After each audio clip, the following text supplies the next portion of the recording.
49년 예루살렘 공의회 얘기했어요. 49년 예루살렘 공의회 얘기. 요 내용 봤어요. 그리고 바울의 2차 전도 여행을 이제 이어서 보고 있는 중이었어요.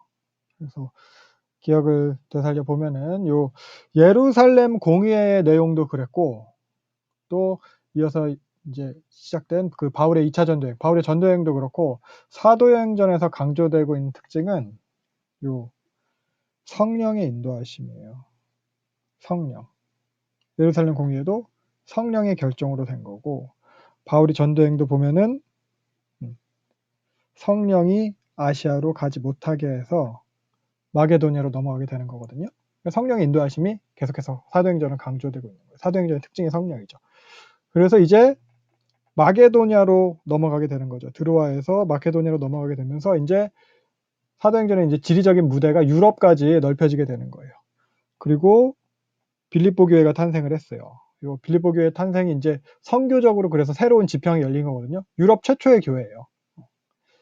예루살렘과 여기 유대 사마리아와 그리고 이제 땅끝으로 복음이 점점 퍼져나가는 중이에요. 예수님께서 말씀하신 대로 이루어지는 중이거든요. 그래서 사도행전 처음에 시작할 때 봤던 1장 8절, 성령이 임하시면 너희가 권능을 받고 증인이 되는 것. 성령이 임하시면 권능을 받고 증인이 되는 것. 이게 이제 사도행전의 큰 주제이기 때문에, 그래서 성령이 계속 강조되고 있는 것이고, 성령의 권능으로, 즉 성령의 능력, 성령의 인도하심으로 할 수 있게 되는 거예요. 증인됨을. 근데 그게 어떤 거예요? 성령의 인도하심에 따라서 성화의 삶을 사는 것, 성령의 열매 맺는 삶을 살게 된다는 것, 이것이 결국 증인된 삶을 살게 된다는 거예요. 갈라디아서 야고보서를 통해서도 이런 게 강조되고 있는 거고요. 네. 그래서 복음을 듣고 믿는 자들한테 약속대로 요 성령을 주시는 거죠. 그리고 이 성령이 율법의 요구를 실현할 수 있게 해준다고 했어요. 갈라디아서 야고보서를 통해서. 그래서 율법의 요구, 하나님 사랑, 이웃 사랑, 하나님의 뜻에 순종할 수 있게 해주는 거, 할 수 있게 하는 영, 하게 하시는 영이에요. 그래서 증인된 삶을 살게 되는 거예요. 요게 권능이에요. 그래서 이런 권능을 받게 되는, 성령의 권능은 결국 요 증인됨을 위함이에요. 무엇에 대한 증인됨이냐? 바로 예수님에 대한 거죠. 예수 그리스도에 대한 증인. 그러니까 나 스스로에 대한 증인이, 나 스스로 나에 대해서 증거하기 위한 권능이 아니에요. 내가 이렇게 믿음이 좋다, 내가 뭐 이렇게 신령하다, 내가 이렇게 거룩하다, 내가 이렇게 용하다, 뭐 이런 걸 증명하기 위한 성령의 권능이 아니고 예수 그리스도의 증인됨을 위한 권능이라고 했어요. 그래서 우리는 예수의 증인됨을 위해서, 그래서 사랑을 실천할 수 있게 되는 거예요.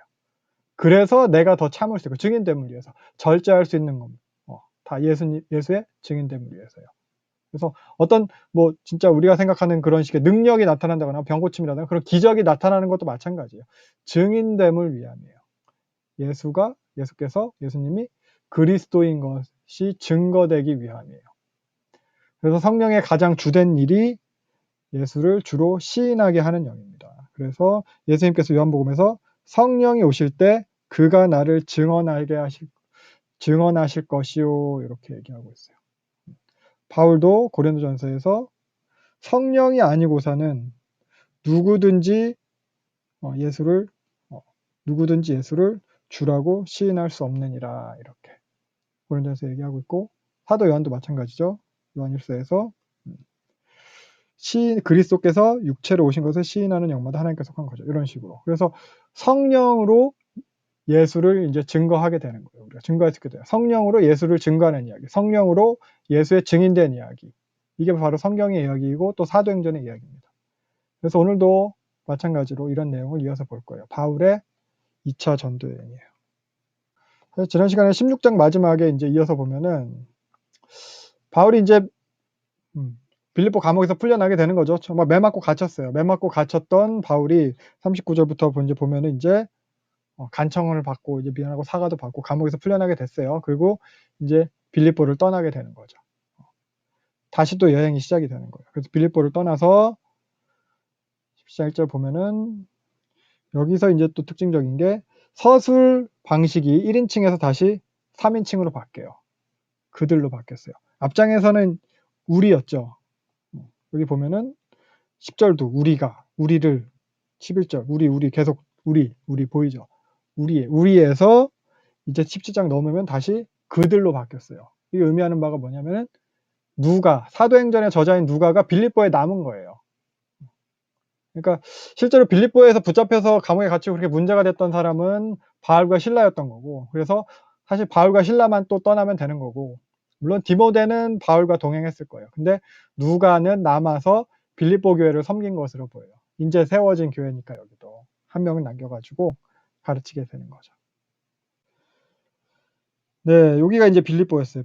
빌립보에서 요 빨간색 도로를 따라서, 이게 에그나티아 가도거든요. 비아 에그나티아. 이 도로를 따라서 이제 여행을 하는 거예요. 그래서 남서쪽 방향으로 계속 내려가는 거죠.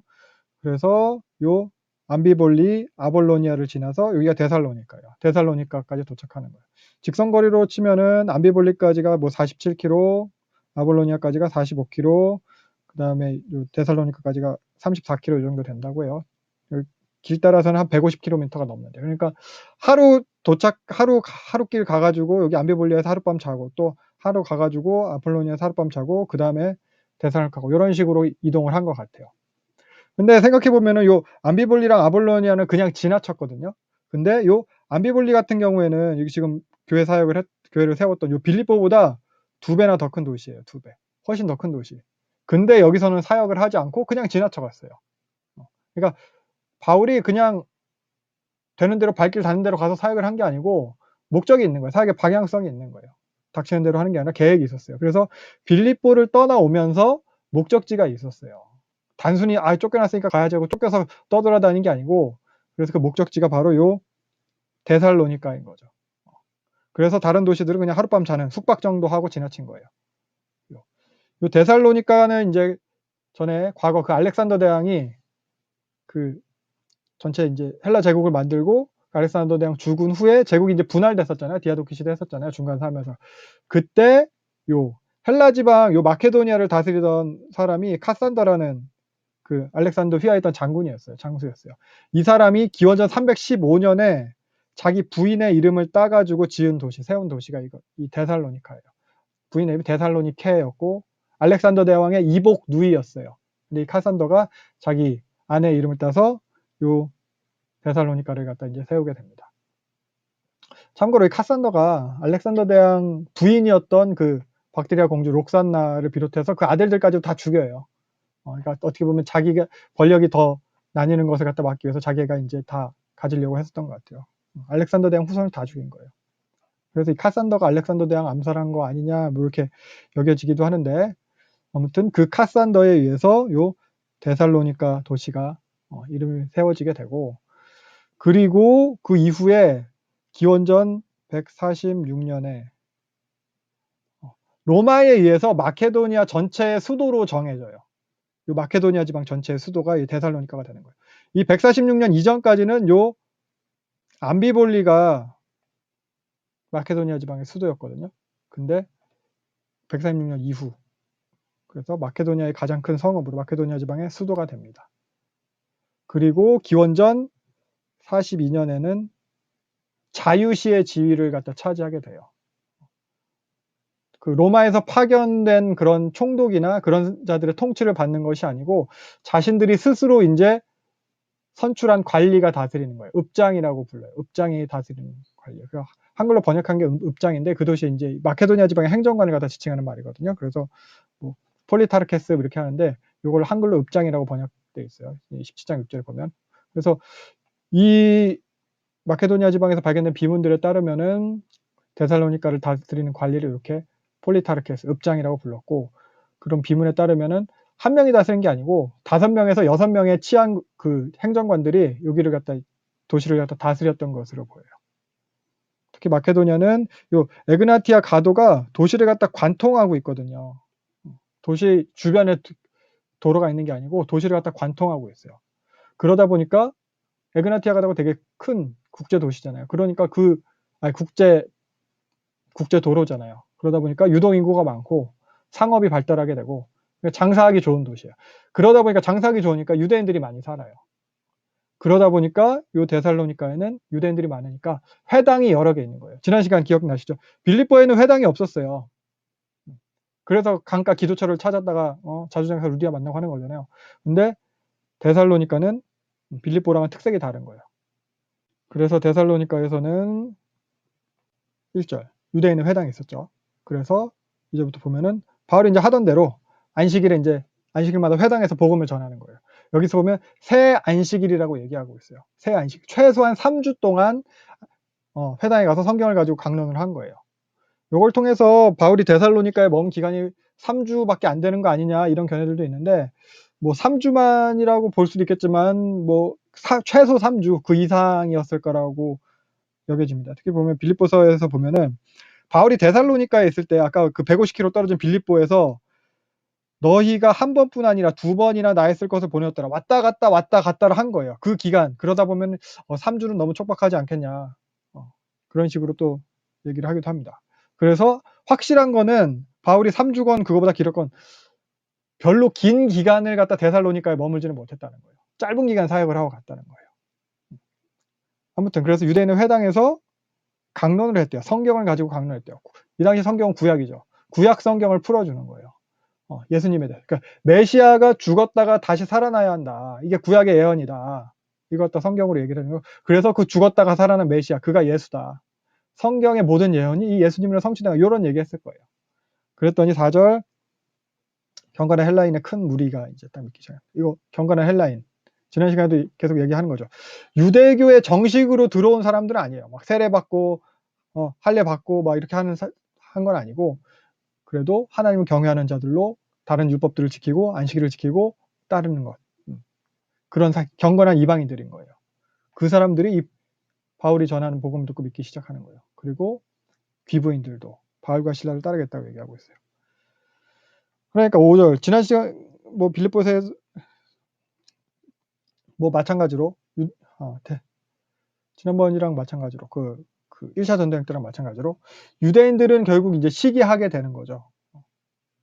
바울이 이제 자기네한테 관심이 있어서 모였던 헬라인들 다 뺏어가는 것처럼 보이니까. 그래서 불량배들, 깡패들을 고용해서 바울을 갖다 잡으려고 해요. 근데 뭐 바울은 안 잡히고 야손과 다른 형제들, 여기서 형제들이 야손의 뭐 형, 동생 이게 아니고 다른 성도들을 말하는 거예요. 그러니까 야손의 집에서 아마 가정교회가 또 시작이 됐던 것 같아요. 그러니까 교회를 갖다 급습해가지고 거기 있는 사람 싹 잡아갔는데 바울이라가 신라는 당연히 잡히지 않았어요. 잡혔다가 보석금을 내고 이제 풀려나게 되는 거죠. 보석금이 그냥 돈으로 떼우는 게 아니라 그것도 이제 자기가 뭔가 보증을 해야 되는 거잖아요. 보증이 있어야 되는 거잖아요. 그러니까 아마 더 이상 바울과 함께하지 않겠다 뭐 이런 식의 보증을 서고 보석금을 내고 풀려난 것 같아요. 그러니까 이런 식으로 상황이 심각하게 돌아가니까 다른 성도들이 몇몇 성도들이 바울과 신라를 베레아로 보내게 됩니다. 밤에 10절 보면은 밤에 베레아로 보내게 되는 거예요. 그러니까 몰래 가는 거죠. 급하게 야반도주예요. 인사도 제대로 못하고 간 거예요. 이때 바울이 이렇게 고소당하게 된 죄목은 뭐 내란 선동죄 뭐 이런 거 되겠죠. 그러니까 요 선동하는 거 이게 당시 로마 제국 안에서 되게 민감한 문제였거든요. 글라우디오 때 크게 흉년이 들었다고 했잖아요. 흉년은 들어서 민심 안 좋죠. 로마 귀족들은 계속 수탈을 하죠. 그러면서 유대 지방의 열심당의 활동은 더 거세지는 거예요. 이게 점점 고조되다가 70년 되면 빵 터지는 거예요. 고조되던 시기예요, 지금도.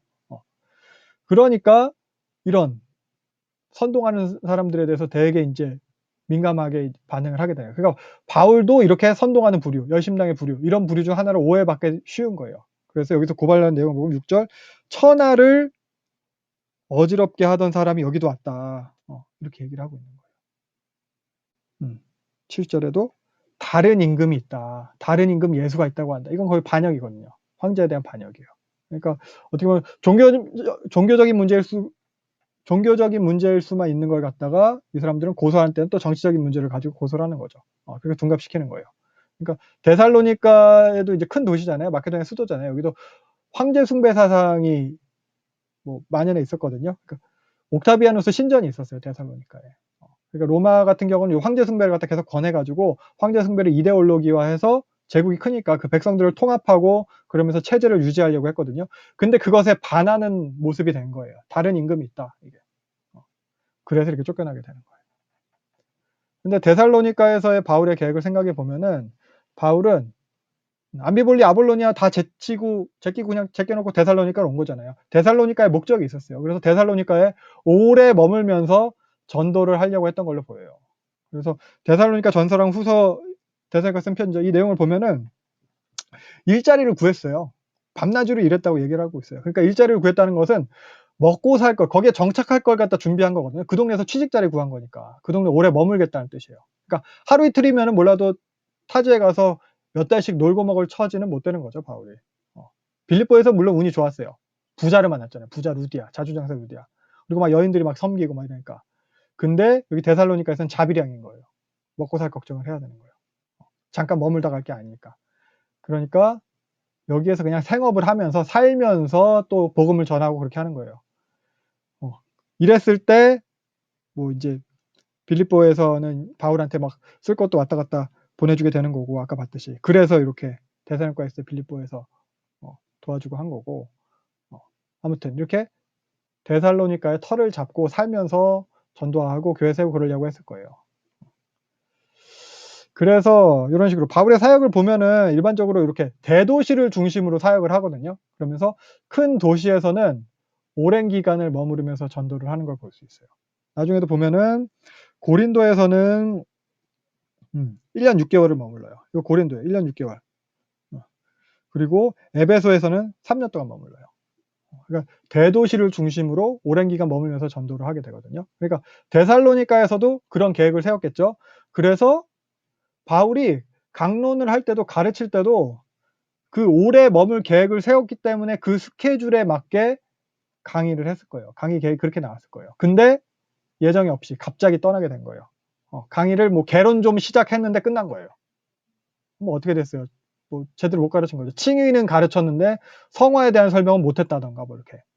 성령으로 행함이 뭔지 이렇게 설명을 못하고 그냥 떠나게 된 거예요. 예수님의 재림에 대해서는 자세히 못 가르쳤겠죠. 그러니까 앞에서부터 뭐 순서대로 가르치다 보니까 그리스도의 고난과 부활과 그 그리스도를 오직 믿음으로 구원받는다, 뭐 핍박이 있다, 뭐 요 정도 가르쳤을 거예요. 그러니까 뭐 데살로니가 성도들 기억에 남는 것도 그런 거, 믿음으로 구원받는다, 구원에 이르기까지 핍박과 고난이 있다, 요 정도. 그러니까 이게 바울이 1차 전도행 때도 전한 메시지랑 동일한 메시지거든요. 환난과 핍박 이런 거 당한다. 교회의 실존이 환난과 핍박이라는 얘기했었죠. 그래서 갈라디아서에서도 그랬고, 그래서 요것밖에 못 가르치고 떠나게 되니까 전체 강의 계획에서 차질이 생긴 거거든요. 딱 여기까지니까. 새 안식일 가르쳤다고 했잖아요. 딱 3번 설교한 거예요. 평일에는 밤낮으로 일하고 안식일에는 딱 3번 설교. 그런데 이렇게 짧게 했는데도 감사하게도 데살로니카 교회가 세워지는 거예요. 짧은 기간 사역했음에도. 아까 말한 요 야손의 집에서 가정교회를 하고 있었을 겁니다. 경건한 헬라인들, 뭐 약간의 기부인들, 그리고 이후로도 보면은 이거 바울의 동역자들이 데살로니카 교회에서 좀 많이 세워지게 돼요. 여기 보면 아리스다고, 세군도 이런 사람들.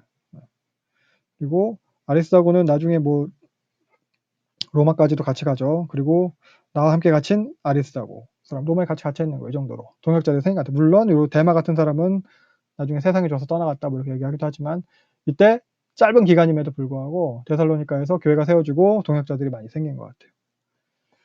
네, 그래서 바울은 이렇게 어쨌든 짧게 떠나서 그 밤에 베레아로 가게 됩니다. 데살로니카에서 베레아는 여기예요. 그러니까 좀 남서쪽으로 내려온 건데 90km 정도, 올림푸스 산맥 기슭에 있는 작은, 그 언덕에 있는 작은 도시래요. 데살로니카보다는 작은 도시예요. 그리고 또 에그나티아 가도보다는 많이 떨어져 있는 도시. 큰 길가에도 아니고 언덕에 있는 거고 계획에도 없던 작은 도시예요. 어쩌면 바울은 요 에그나티아 가도 따라 쭉 가가지고 결국 로마까지 가려고 했을지도 모르겠어요. 근데 쫓겨가다 보니까 사람들이 여기로 데려다 주니까 그냥 베레아에 간 거예요. 계획이 없던 베레아지만 여기서도 바울은 계속해서 전도를 합니다. 마찬가지로 여기도 보면은 회당에 들어가서 전도를 했다고 하고 있어요. 10절. 밤에 보냈고 회당에 들어갔습니다. 근데 11절 보면 예상외로 요 베레아 사람들이 잘 데살로니카 사람보다 더 너그럽게 잘 들어줬대요. 그러면서 바울이 자기들한테 한 말, 가르쳤던 말, 그게 정말인가 진짠가 하고 성경을 계속 연구한대요. 성경을 계속 연구하는 거. 이게 사실 성경을 공부하는 올바른 태도예요. 간절한 마음으로 말씀을 듣고 또 들은 것을 가지고 성경을 연구하는 것. 날마다라고 나와 있어요. 그래서 우리도 이런 모습이어야 된다는 거죠. 말씀을 들었을 때 그냥 무조건 덮어놓고 믿는 건 맹신이에요. 목사의 말도 어떤 설교도 무조건 믿으면 안 돼요. 그냥 무조건 덮어놓고 그냥 아멘하고 뭐 뭔지도 모르고 뭐 그냥 아멘하고 그 아멘의 그런 오용과 남용 이런 거 우리가 지향해야 됩니다. 그래서 무엇을 위한 것인가? 누구를 위한 이 아멘인가? 그래서 오늘 본문 내용처럼 이 베레아 사람들 그 사람이 성경대로 말하고 있는가를 확인해 봐야 되는 거예요. 신학자이자 주석가인 벵겔이라는 사람이 이렇게 얘기를 했었어요. 자신의 주석에서 참된 종교의 특징은 그 종교의 주장이 조사를 받아야 된대요. 그리고 그 조사받은 그것으로 그 종교가 결정되어진대요. 이게 참된 종교라고 벵겔은 얘기하고 있어요. 그러니까 뭐 설교 비판하는 거 두려워하고 그런 거 금기시하는 교회는 참된 것과는 벵겔이 말하는 참된 것과는 거리가 멀 수 있다는 거죠. 네.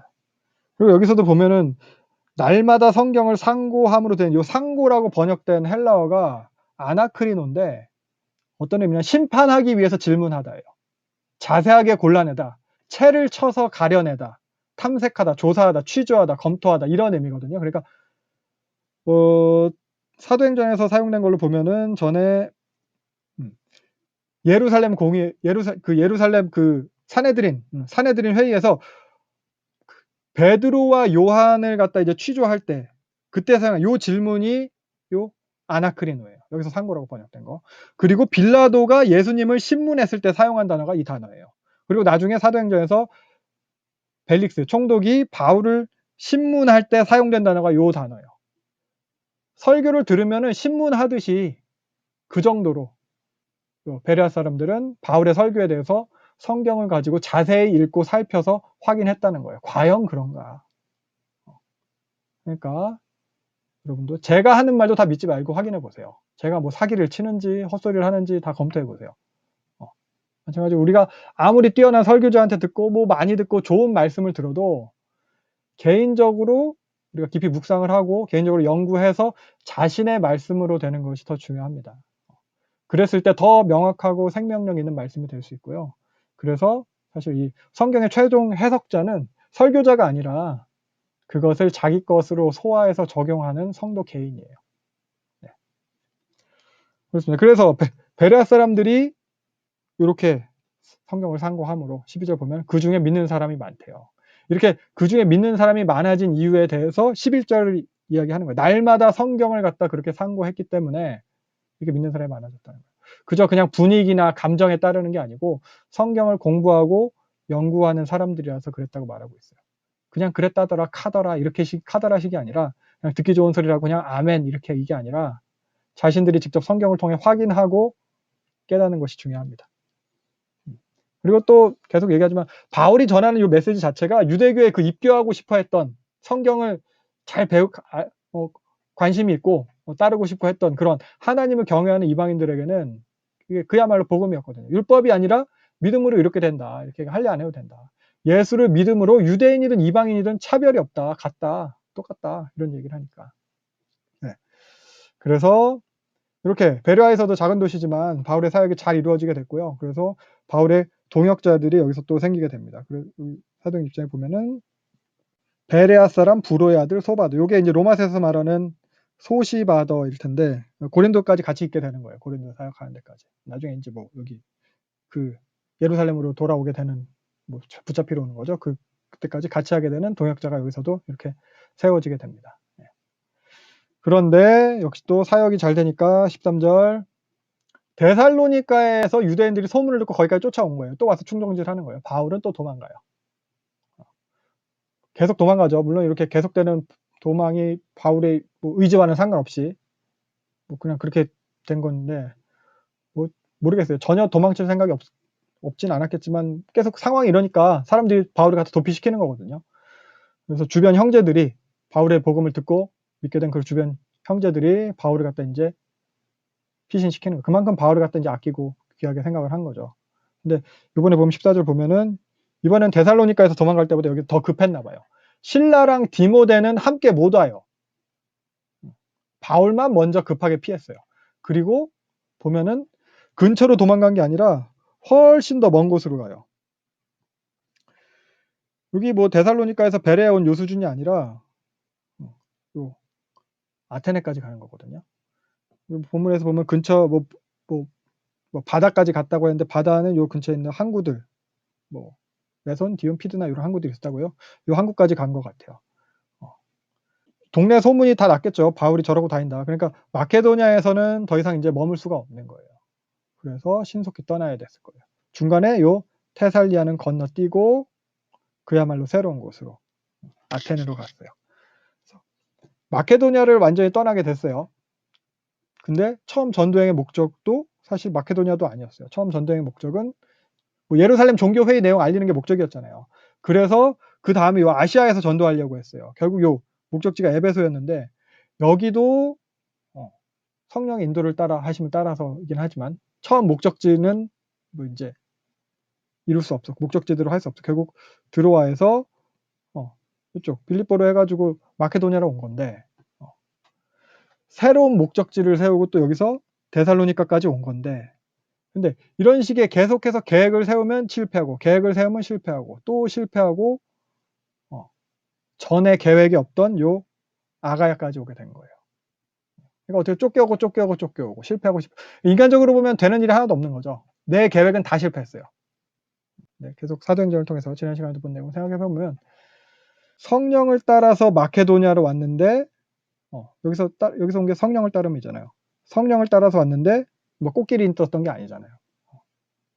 매 맞고 핍박받고 옥에 갇히고 도망 다니고 이런 것들. 성령을 따라 왔는데 이렇다는 거예요. 묵상해 볼 필요가 있어요. 성령을 따라 사는 삶이 잘되고 형통하고 꽃길만 깔린 삶이 아니라는 거예요. 그러니까 영생에 이르는 삶이라고 했던 그 삶이에요. 성령을 따르는 삶. 그래서 예수 믿는다고 다 잘 되는 게 아니에요. 우리는 뭐 잘 되고 잘 풀릴 때 은혜가 있다 뭐 이렇게 여길 수 있는데 그러니까 형통할 때 근데 꼭 그렇게 형통할 때만 그런 게 아니에요. 모든 게 다 하나님 계획 안에 있다는 거예요. 매만 꼭 감옥에 갇혀도 성령 인도하셔. 도망 다니고 쫓겨다녀도 나중에 보겠지만 요 아테네로 오고 나중에 고린도까지 가게 되는 것이 다 하나님의 계획 안에 있다는 거예요. 이끄심 안에 있다는 거예요. 그래서 하나님의 목적은 바울이 계획한 대로 잘 되는 것에 있지 않았어요. 바울의 팀이 환난을 당했지만 뭐 쪼개지기도 하고 매도 맞기도 하고 도망도 갔지만 이것을 통해서 교회가 세워지게 되고 하나님 나라가 확장되어 간다는 거예요. 그래서 바울은 결국 요 아테네까지 오게 됩니다. 직선거리로는 한 320km 되는데 여기서 배 타고 이렇게 돌아서 왔을 거예요. 그럼 480km 정도 된대요. 되게 멀리까지 온 거죠. 그러면서 여기 데려다 준 형제들한테는 빨리 여기 베레아에 신라랑 디모데 있으니까 디모데랑 신라 빨리 데리고 와라 이렇게 요청을 하고 자기 혼자 여기만 남아있게 되는 거죠.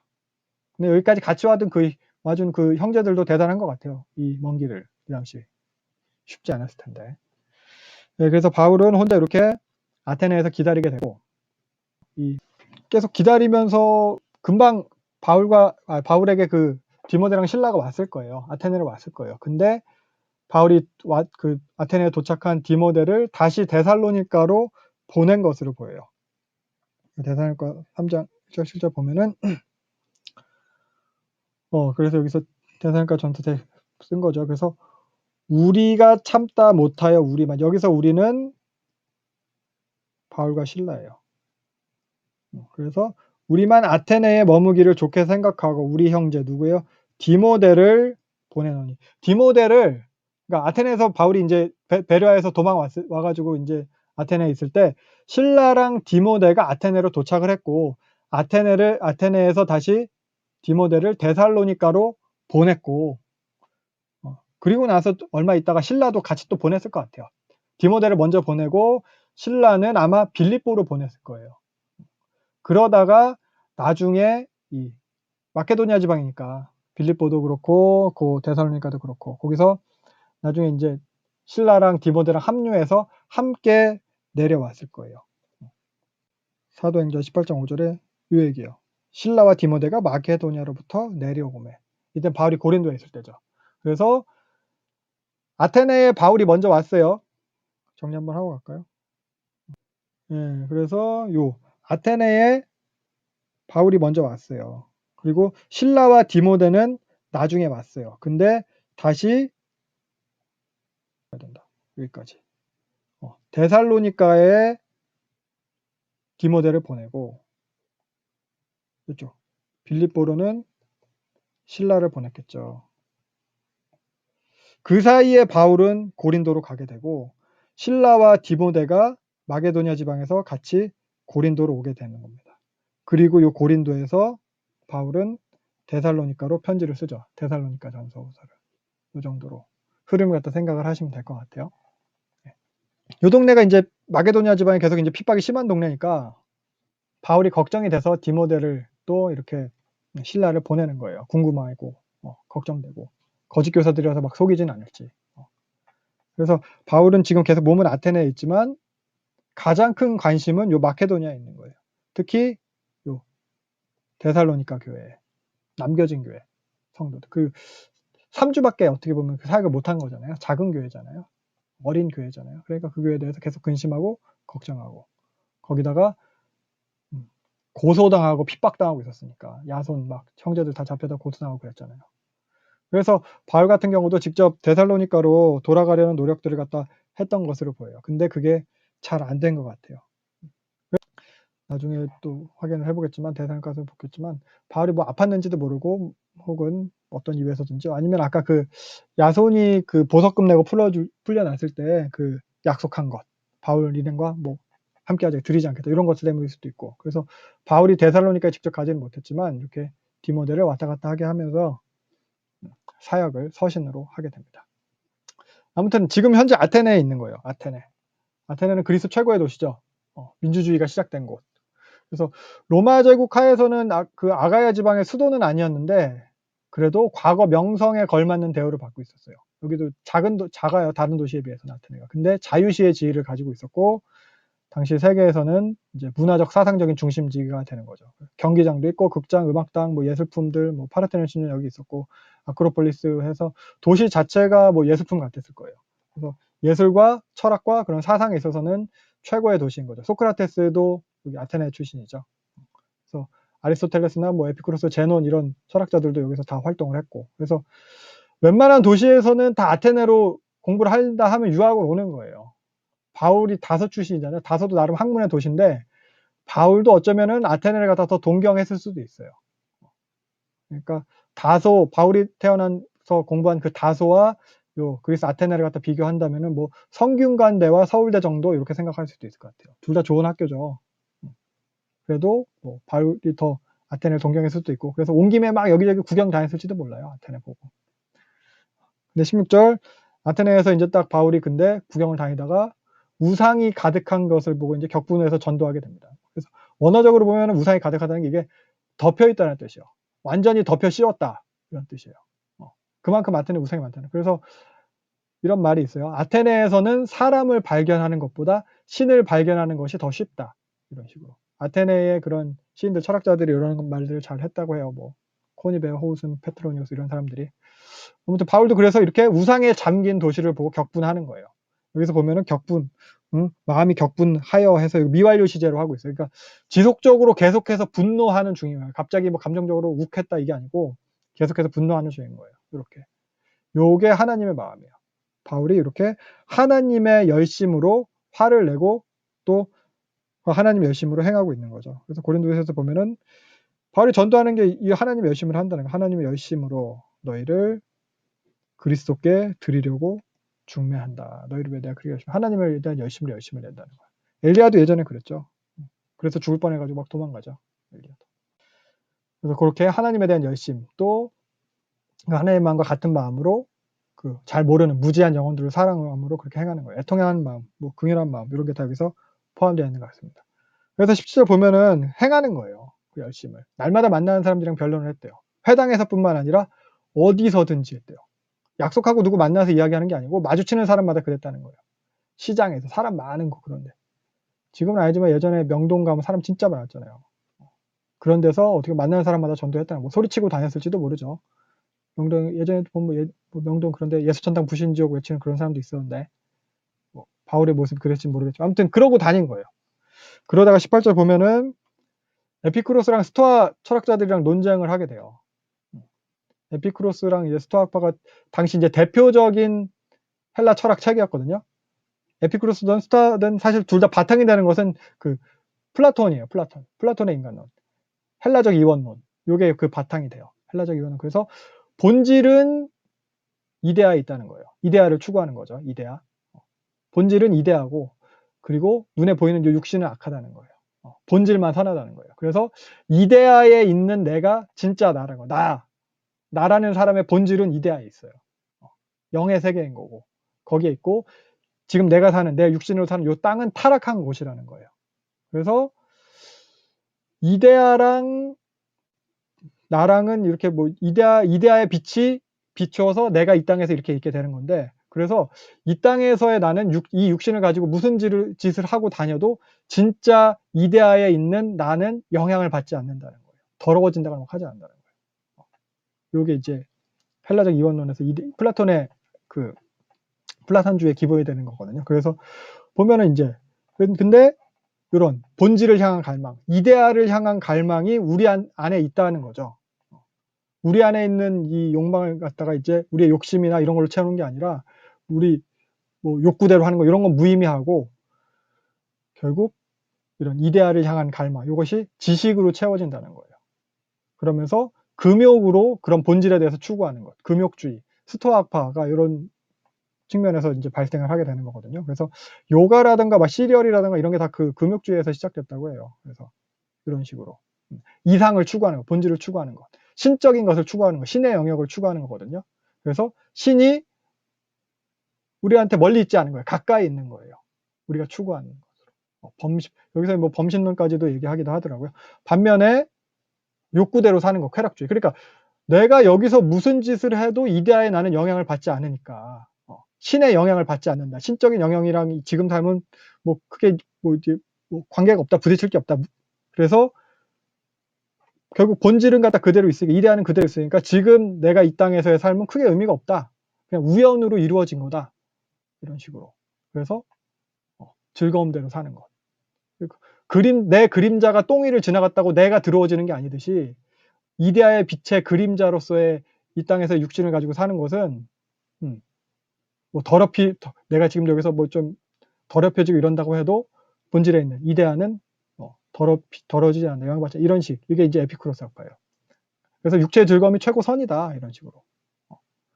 그래서 나중에 이런 헬라적 이원론의 바탕을 두고 기독교 영지주의도 막 나타나고 하거든요. 그래서 이런 개념을 가지고 나중에 뭐 요한 서신이라든가 이런 것들 읽는 것도 중요한 것 같아요. 기억하시면 될 것 같아요. 그래서 그러다 보니까 이후에 기독교에도 이런 식의 이원론이 들어와요. 우리도 사실 이런 것에 아마 스며들어 있을 거예요. 물들어 있을 거예요. 육은 악하고 영은 선하다 이런 거. 그러니까 예를 들면 뭐 교회는 거룩하다. 우리 집은 거룩하지는 않지. 화장실 뭐 이런 거. 식당은 식당이고. 목사나 선교사만 하나님의 일을 하는 거다. 나는 나 돈 버는 거지. 뭐 이런 거. 그리고 뭐 금식이라거나 새벽 기도라 뭐 이런 게 더 영적으로 느껴지고 뭐 철야기도 뭐 환상을 본다거나 하나님의 음성을 듣는다거나 영적인 무언가 이런 걸 통해서 내 신앙을 나와 하나님과의 관계를 정립하려 하는 것. 이게 결국 이런 헬라적 이원론의 바탕을 두고 있는 생각이 있거든요. 이것도. 그래서 이런 식으로 이분법적으로 그런 영적으로 보이는 어떤 그러한 일은 진짜 영적인 거 그런 게 선한 거고 세상의 일은 별로 선하지 않다. 그냥 악하다. 뭐 세상은 악하고 교회는 선하다. 이런 거. 이게 사실은 성경에서 나온 사상은 아니에요. 그러니까 그런 거룩함, 영적으로 보는 그런 거룩함은 사실은 실제적으로는 삶 속에서 나와야 되는 거거든요. 우리가 막 뭔가 좀 거룩하게 느끼는 거죠. 목소리도 뭐 목사의 목소리도 막 중저음으로 막 목소리 깔고 기도하는 장로님이라든가 뭐 이런 거 뭐 발성 되게 좋은 지금 목사님이 와가지고 막 찬양하고 뭐 이런 게 거룩함이 아니라는 거죠. 일상생활 속에 있다는 거예요. 우리가 그 삶 속에서. 그러니까 이게 어떤 관념이나 신조나 어떤 이상을 갖다가 우리가 제시한다고 해서 그걸로 실현되는 게 아니에요. 삶 속에서 실현되는 거예요. 그래서 그 거룩에 대해서 어떻게 보면은 가장 강조하는 책이 또 레위기라고 할 수 있는데, 레위기에서도 보면은 여호와께서 모세에게 이르시되 19장 1, 2절 너희는 거룩하라. 이는 나 너희 여호와 너희 하나님이 거룩하며 내가 거룩하니 너희는 거룩해라 라는 표현이 레위기에 이렇게 딱 2번 나오거든요. 근데 이 레위기 19장에 나오는 요 얘기, 그래서 내가 거룩하니 너희는 거룩해라 하고 쭉 목록을 갖다 얘기하세요.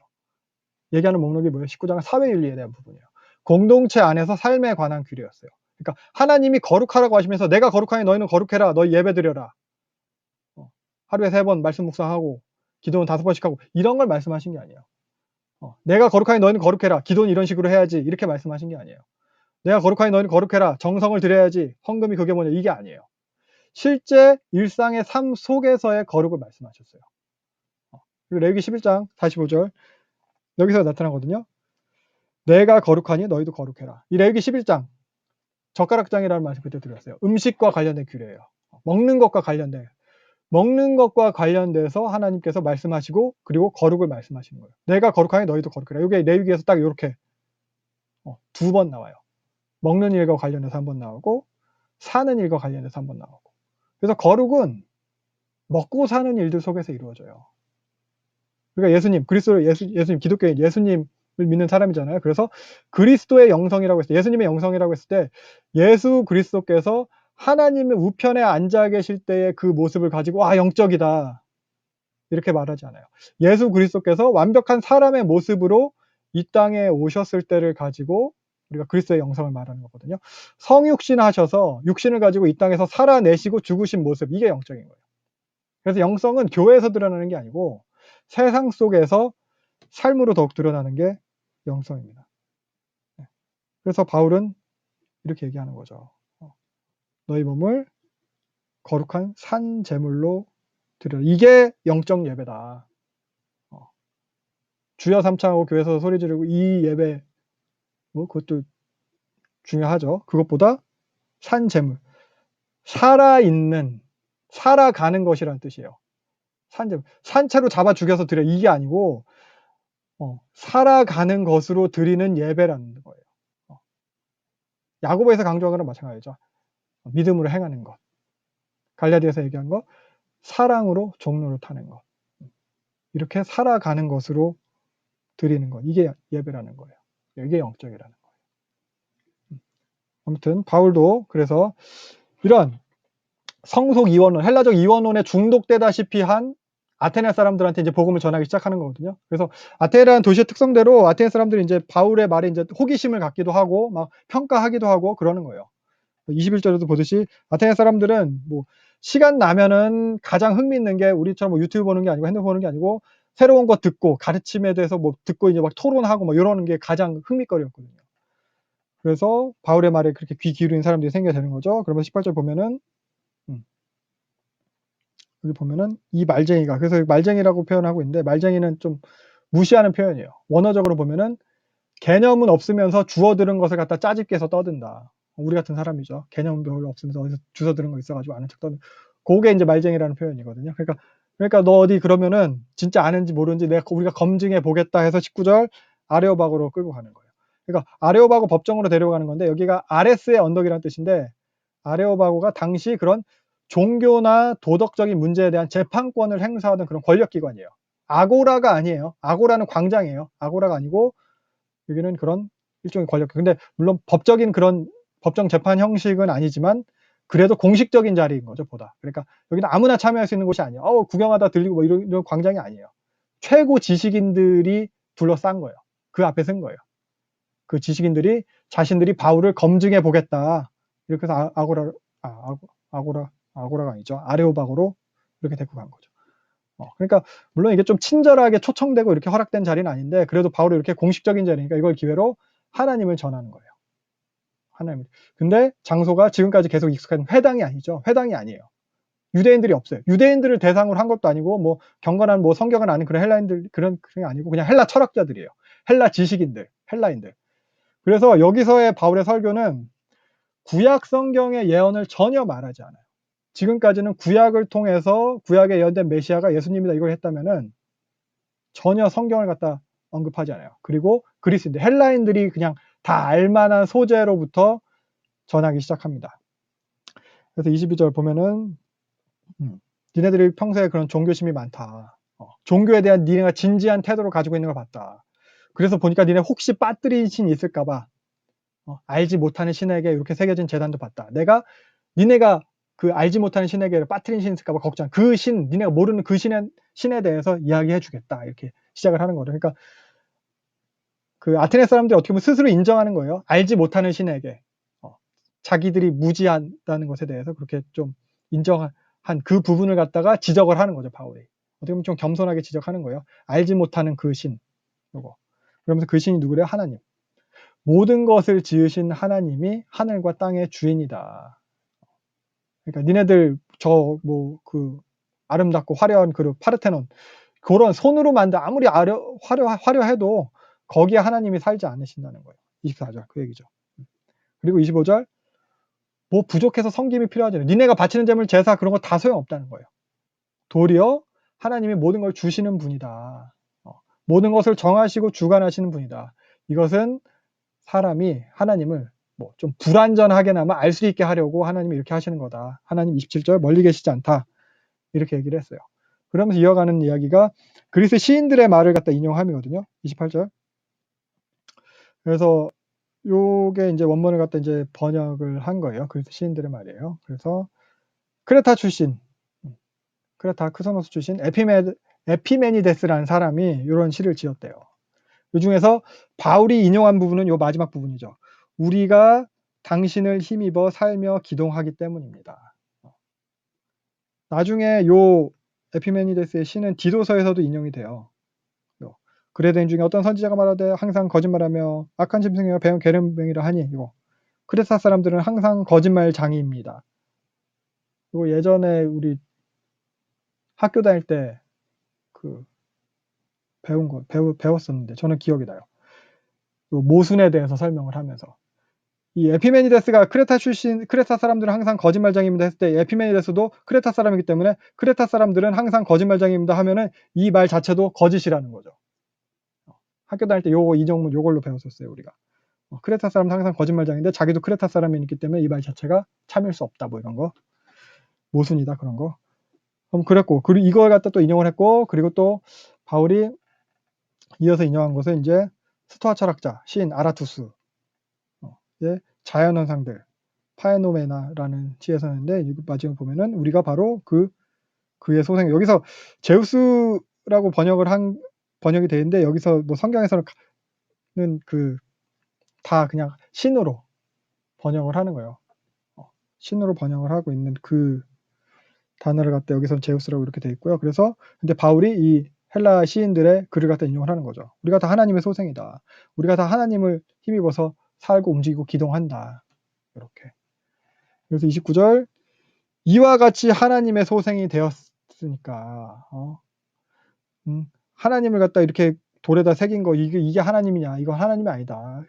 금이나 은이나 돌에 새긴 그 사람의 기술로 만든 것 같다. 우리가 신처럼 하나님으로 여기면 안 된다. 우리가 다 신의 소생인데 만물을 지으시고 그 주인이신 그 신이 하나님이다. 그리고 30절 니네가 무지했던 그 시대에는 하나님을 좀 봐주셨는데 이제는 회개해야 된다. 왜냐하면 이제 심판이 정해졌으니까. 심판이 정해졌다. 그래서 그 심판자의 증거로 죽은 자 가운데서 다시 살리셨다. 그러니까 하나님께서 이제는 봐주지 않으신다. 회개하라고 하셨다. 심판이 정해졌다. 그 심판자는 예수님이다. 예수님이 심판자라는 증거로 죽었는데 다시 살렸다. 그래서 이 죽은 자 가운데서 다시 살렸다. 죽은 자의 부활을 듣고 나니까 이제 사람들이 조롱하기 시작하는 거예요. 그 전까지는 그래도 그런가 보다 하고 듣다가 여기서부터 이제 막 소란스러워지게 되는 거예요.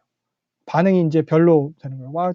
막 조롱하기도 하고 뭐 다시 얘기해봐라. 이거 뭐 다음에 듣겠다. 뭐 이런 식의 반응이거든요. 그러니까 육신으로 부활했다는 거예요. 그러니까 영은 선하고 육은 악하다라는 이 사람들이 헬라적 이원론에 이제 푹 빠져 있는 사람이에요. 이게 절대적인 바탕이 되는 사람들인데 이 사람들한테 그러면은 육신에서 해방이 된 건데 그럼 차라리 하늘에 올라가서 별자리가 되든지 진짜 자기들 신하처럼 어떻게 신이 되어야 되는데 다시 또 육신으로 부활했다? 다시 또 육신에 갇혔다? 그러니까 조롱하기 시작하는 거예요. 그래서 이 사람들한테는 이런 식의 예수님의 부활이 별로 결코 그렇게 바람직하지 않는 모습인 거예요. 물론 현실적으로 말도 안 되고. 그래서 이제 막 소란이 나고 못 듣겠다 하고, 바울이 더 설명을 이어서 할 수가 없는 그런 정도 상황이 되었던 것 같아요. 더 들을 것 없다, 뭐, 그러니까 검증 끝났다, 뭐, 파토 났다, 뭐, 이런 식이 된 거죠. 그래서 바울이 그들 가운데서 떠나게 됩니다. 근데 그래도 이 34절에 보면 아테네에서도 몇 사람이 좀 믿게 되었던 것 같아요. 이 중에 뭐, 아레오바고 판사, 관리가 판사인데, 디오누시오, 요 사람이 이제 나중에 유세비우스에 의하면 이 사람이 아테네 교회 감독이 됐다, 나중에 순교했다, 이렇게 전해지기도 합니다. 그래서 아테네에서 이렇게 떠나게 된데, 그러니까 앞에서 전도했던 도시들에서는 다 핍박이 있어서 떠났잖아요. 그게 직접적인 핍박이 있지 않았지만 아테네에서도 뭐 사역이 별로 쉽지는 않았던 것 같아요. 아테네라는 곳 자체가 그런 오랜 전통과 역사, 뭐 종교, 철학 이런 거에서 중심된 도시라서, 그러니까 맨날 그런 얘기만 듣고 다니니까 얘도 또 그런 애들 중에 하나인가 보다, 그런 취급 당한 거죠. 수많은 사상가들. 그러니까 되게 교만한 사람들, 자기네들이 이제 최고다, 다른 것들은 들어보기만 하고 받아들이진 않고 참고 정도만 하는 이런 사람들. 그래서 바울이 물론 똑똑하죠. 다소 출신이고 똑똑하고, 그래도 아까 말했듯이 서울대와 성대 정도의 차이가 나는 거예요. 그러니까 서울대 의대생에게 성대 성균관대 생물학과가 와가지고 뭔가 이렇게 막 가르치고 하려고 하는 그런 격인 거예요. 그리고 또 물론 아무튼 사역이 잘 안 된 거죠. 또 데살로니가 걱정도 많았고, 마케도니아 교회 그런 걱정도 많아서 물론 아테네 사역에 전심전력하기 어려웠을 것이라고 얘기한 학자들도 있고요. 어떤 목사님들은 여기서 바울이 뭐 십자가 부활을 전하지 않아서 그렇다, 복음의 진수를 전했어야 되는데 그래서 이렇게 실패한 거다, 뭐 이렇게 얘기하기도 하는데, 그건 좀 아닌 것 같아요. 그러니까 누가가 기록한 거잖아요. 바울의 모든 설교가 여기 다 들어있다고 생각하지 않아요. 아레오바고에서도 바울이 한 2분 30초 정도밖에 2분 정도밖에 안 되는 설교를 하지 않았어요. 그 공식적인 자리에서. 뭐 나중에 보면은 드로아에서 밤새 설교하다 유두고 떨어져서 죽고 막 졸다 떨어져 죽고, 이 정도인데 바울이 여기서 길게 했을 거고, 누가가 그 중에서 어떤 흐름만, 핵심되는 개념만 찝어가지고 여기다 적은 것으로 보여요. 그래서 바울이 분명히 여기서도 예수님의 죽으심과 부활에 대해서 전했을 겁니다. 여기서 보면 18절에도 보면은 이는 바울이 예수의 부활을 전하기 때문이라. 당연히 죽으심과 부활을 전했다는 거죠. 31절, 32절도 죽은 자의 부활에 대해서 분명히 얘기하고, 그래서 이렇게 회개하라는 메시지, 부활의 메시지, 이게 다 요거에 뭐 죄상과 십자가 다 포함이 되어 있다는 거죠. 바울이 제대로 전했고, 근데 아테네에서도 뭐 이 정도 34절 사역의 열매들이 있었고, 바울은 이제 아테네를 떠나서 고린도에 가게 됩니다. 18장이에요. 그래서 아테네 사역은 앞에서의 그런 도시들에 비해서는 성공적이지는 못했어요. 그동안 거쳐 뭐 빌립보나 데살로니카나 베레아에서도 이렇게 막 교회들이 막 탄생하고 계속 성장하고 있었잖아요. 그래서 바울은 계속 얘기하지만 요 아가야 지방으로 건너와 있지만 그래도 마케도니아 교회들이 더욱 생각났을 거고, 계속 궁금해하고 걱정하는 과정 가운데서 그러면서 아테네에서 고린도로 넘어온 거예요. 근데 2절 보니까 그 고린도에 와서 사실 외롭게 있는 중이죠. 여기서 브리스길라랑 아굴라를 만납니다. 남편 요 아굴라가 본도 출신 유대인이에요. 그리고 이미 복음에 대해서 좀 듣고 있었어요. 믿고 있는 사람인 거죠. 그러니까 원래는 로마에 있었어요. 근데 로마의 그 글라우디오 칙령으로 인해서 로마를 떠나서 고린도까지 오게 된 거예요. 어떤 학자들은 요 브리스길라 아굴라가 로마 교회의 창립 멤버일 것이다, 이렇게 주장을 하기도 합니다. 그래서 당시 황제가 글라우디오였거든요. 그래서 글라우디오는 이때 그 수도 로마에서 유대인들로 인해서 막 소란이 있었어요. 소요가 있었어요. 그러니까 로마에서 유대인 전체를 다 추방을 해버립니다. 요게 그 49년에 49년 글라우디오 칙령이거든요. 이거거든요.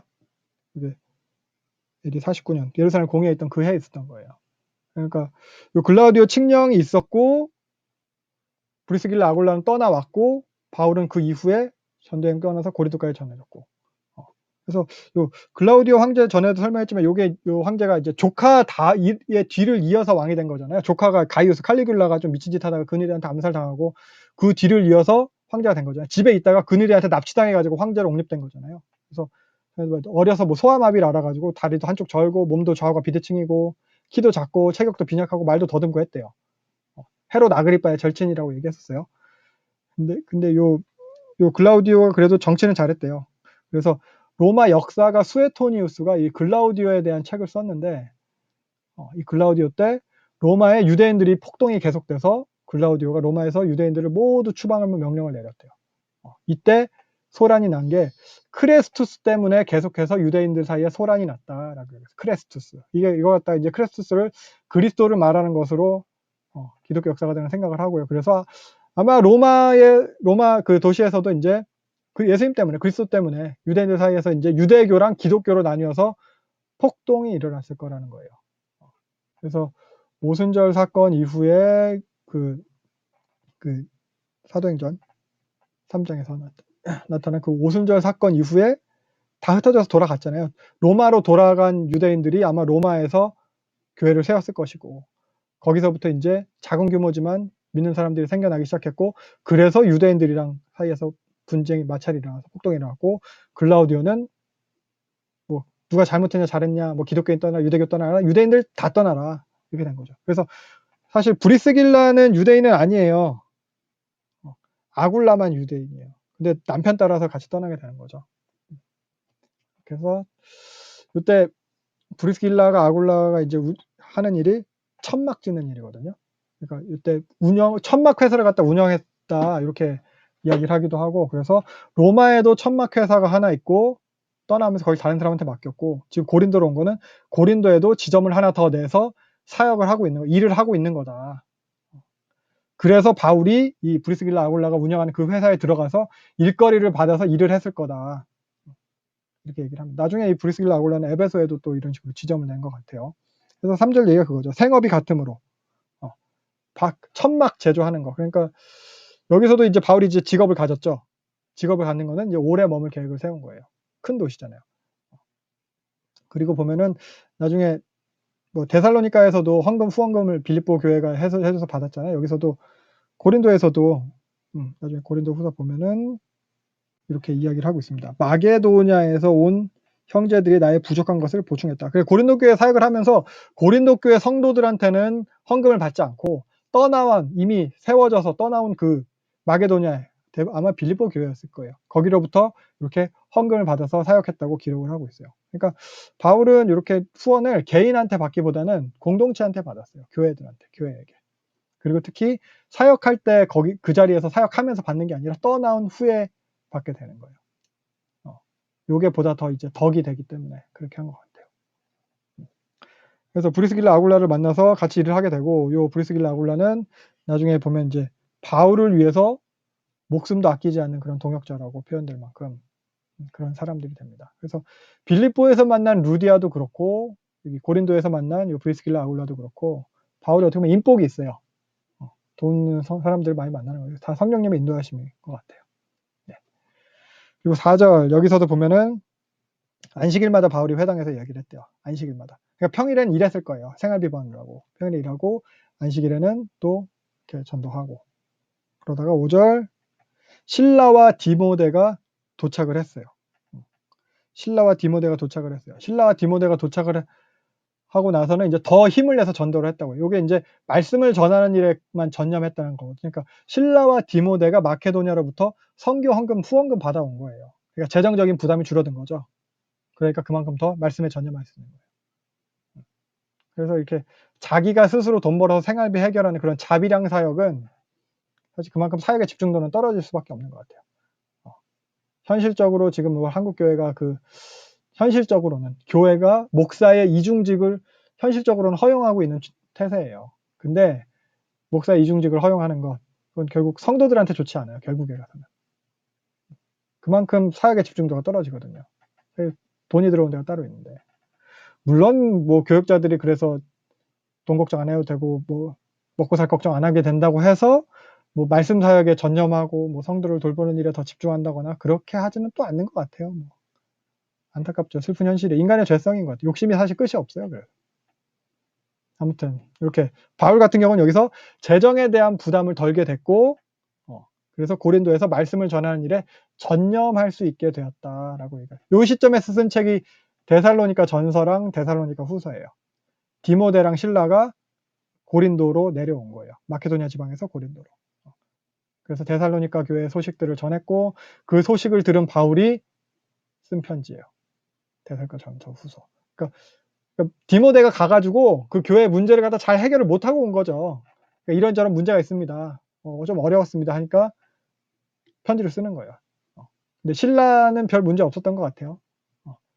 물론 디모데는 아직 어렸고 신라는 이미 또 예루살렘 교회 리더였으니까 역량의 차이도 있었겠지만 그래서 그리고 또 뭐 데살로니가는 짧게 사역하고 금방 내려오기도 했고 그래서 문제가 좀 있었던 것 같고 또 사실 베레아도 길게 사역하지는 않았는데 베레아는 아까 봤듯이 성경을 연구하는 사람들이라 어떻게 보면 크게 흔들림 없이 잘 서 있었던 것 같아요. 베레아서는 없잖아요 성경에. 네. 그렇습니다. 그래서 오늘은 요 정도까지 하고 마무리를 하면 될 것 같은데 정리를 하면은 그래서 아테네 사역을 했어요. 그래서 우상에 대해서 우상이 가득한 그곳에서 바울이 이제 참된 종교를 갖다 이제 또 이제 전하고 그렇게 했는데 그래서 뭐 베레아 사역에서는 이 사람들이 성경을 갖다 계속 상고하는 모습을 보였고 아테네에서는 우상에 뒤덮인 도시였고 그래서 아테네가 우상에 뒤덮인 도시였지만 오늘 본문은 그렇지만 사실 우리도 마찬가지로 우리 삶을 보면 우상에 둘러싸여 있거든요. 물론 그 당시처럼 뭐 금속이나 뭐 돌로 새겨서 만든 우상은 아니지만 어떤 우리도 뭐 정신적인 우상 혹은 다른 물질적인 우상들로 둘러싸여 있을 거예요. 뭐 돈도 그렇고 성공도 그렇고 명예도 그렇고 뭐 외모도 마찬가지죠. 우상이 될 수 있어요. 뭐 배우자라던가 내 부모도 나의 우상이 되고요. 내 자식도 물론 우상이 돼요. 또 사업도 그렇고 학업도 그렇고 다른 사람들의 평가도 우상이 될 수 있어요. 다른 사람 나를 어떻게 평가 이런 거. 또 어떤 이데올로기가 될 수 있어요. 우상이 되죠. 그렇게 정치적으로 많이 이용되죠. 그리고 또 뭐 교회 봉사까지도 우상이 될 수 있어요. 이런 거. 그래서 어떤 무엇이든지 그런 우상들은 결국 하나님을 갖다 축소시켜요. 하나님을 제한하게 만들어요. 그런 우상들이 우리 삶에 그런 행복감을 주고 뭐 좀 만족감을 줄 수 있다고 여기게 되거든요. 결국 그러다 보면 하나님도 그것을 위한 소품으로 전락하게 돼요. 하나님을 길들이려고 하고 그러니까 내 기도하면 내 기도 들어주셔야 되는 하나님 이렇게 하나님은 우리의 지배하에 두려게 되는 거예요. 이게. 내가 하나님 자리를 차지하고 하나님을 우리 아래에 두려는 행태. 사실 창세기에서 아담이 처음 범죄할 때도 그랬거든요. 하나님처럼 되고자 함. 이게 탐심이잖아요. 그래서 우리가 뭐 예수 믿는다고 교회 다닌다고 하면서도 이렇게 우상을 섬기듯이 하나님을 믿고 있지는 않은지 생각해 봐야 돼요. 뭐 그래도 믿기만 하면 되나? 뭐 이렇게 생각할 수 있지만 그런 식의 신앙은 그런 모습의 신앙은 사실 성경적인 토대도 근거도 없어요. 다만 그냥 내가 듣기 좋은 대로, 내가 믿기 좋은 대로, 내가 원하는 대로 내 욕심이 그 기반이 되는 거거든요. 그래서 바울은 결국 요 욕심이 우상 숭배다라고까지 골로새서는 이야기하고 있습니다. 그러니까 우리도 이렇게 우상에 가득 둘러싸여 있잖아요. 바울 같은 경우에는 이렇게 우상이 가득한 모습을 보고 격분했다고 해요. 근데 우리는 어떻게 지내는지 모르겠어요. 바울이 보는 것을 보고 바울이 느끼는 대로 느끼고 있는지 아니면 그냥 아테네 사람들처럼 당연히 이렇게 우상에 덮여 사는 것처럼 이게 뭐가 문제냐는 듯이 이렇게 하고 있는지도 모르고 겉으로는 드러내지 않아도 속으로는 오히려 그런 바울과 같은 태도를 조롱하고 있는지도 모르겠어요. 아레오바고에서 그 사람들이 바울의 말을 조롱했듯이 속으로는 그런 거 저런 거 다 떠나서 실제로 어떻게 사냐 다 뭐 목사도 그렇게 사나 뭐 이런 식으로 조롱하고 있는지도 모르겠어요. 그래서 우리도 사실 우상에 덮여가지고 그냥 그 익숙해져가지고 당연한 듯이 그렇게 사는 것이 아니라 깨어 있어야겠습니다. 그래서 깨어 있는다는 말이 이런 의미일 거예요. 우리를 둘러싼 우상들을 당연시하지 않는 것. 그리고 베레아 사람들처럼 우리가 듣는 메시지들에 대해서도 또 당연시하지 않는 것. 설교 말씀이라도 당연시하지 않는 것. 그러니까 무비판적으로 그렇게 아멘을 남용하고 오용하는 것. 이런 게 우상 숭배가 될 수 있거든요. 이것도. 그러니까 무엇을 위함인지 점검해 보아야 되겠습니다. 아무리 듣기 좋고 그럴듯하고 내 마음이 위로가 되고 그런 위안이 되는 메시지라고 해도 본문에 베레아 사람들이 그랬듯이 과연 그런가 해서 날마다 성경을 상고함으로 그렇게 깨어 있어야겠어요. 그래야지 깨어 있을 수 있을 것 같아요. 날마다 성경을 상고. 그리고 바울은 아까 봤듯이 이러한 우상들에 대해서 보고만 있지 않았어요. 아, 그런가 보다, 안타깝다, 이러고만 있었지 않았어요. 혼자만 화만 내다가 끝난 게 아니에요. 그걸 인식하고 알게 됐을 때 바울은 행동을 했어요. 혼자지만. 디모데도 없고 신라도 없고 그렇게 혼자라서라도 바울은 할 수 있는 대로 그렇게 행했습니다. 그래서 우리도 말씀을 통해서 깨닫고 또 깨어있으므로 깨달은 부분에 대해서 행하는 우리가 되면 좋겠습니다.